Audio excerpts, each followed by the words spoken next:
क्या कर रहा है, गिवन डेट मतलब दिया है कि कोण ए का मान कितना दे दिया 70, यानी कह रहा है कोण ए बराबर 70 डिग्री का शेष कोण का मान ज्ञात कीजिए, कोण बी, कोण सी, कोण डी। ठीक है, सीधा सीधा हम जानते हैं कि कोण ए जितना डिग्री होगा उतना ही कौन डिग्री होगा, कोण सी होगा। कोण ए और कोण सी क्या होगा, आपस में बराबर होगा।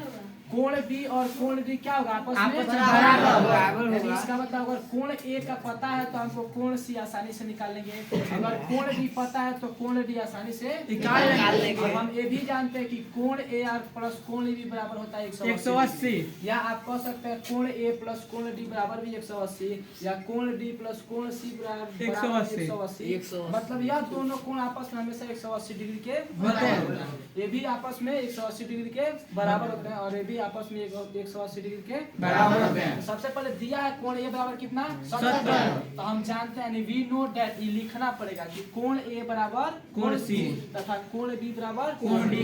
यह कोण आपस में बराबर होंगे और यह कोण आपस में बराबर होंगे। उसके बाद से तब कोण ए का मान जब 70 दिया तो कोण सी का मान आराम से निकल जाएगा कितना 70। कोण हमको पता चल गया, अब चाहिए कोण बी और कोण डी। तो इसका मान निकालने के लिए हम जानते हैं कोण ए प्लस कोण बी बराबर कितना होता है 180। हम जानते हैं कोण ए प्लस कोण बी बराबर है दोनों मिला के कितना 180। तो कोण ए का मान हमको पता है कितना डिग्री 70, कोण बी का मान नहीं पता तो छोड़ देंगे, बराबर में 180। अब देखिए 70 को इधर भेज दिए तो कोण बी बराबर 180 डिग्री माइनस 70, घटाएंगे तो कोण बी का मान कितना मिल गया 110। अगर इसका और इसका तीनों का मिल गया ना, तो हम जानते हैं समूह कोण बराबर होते हैं, यानी कोण बी बराबर कोण डी, कोण बी का मान 180 डिग्री अतः कोण डी का मान कितना होता है 180। यहाँ पे लिखे हैं चूंकि अतः कोण बी बराबर कोण डी, तो जब कोण बी का मान 10 डिग्री तो कोण डी का मान कितना 110। अतः चारों कोण कह रहा है तो कोण ए का मान 70,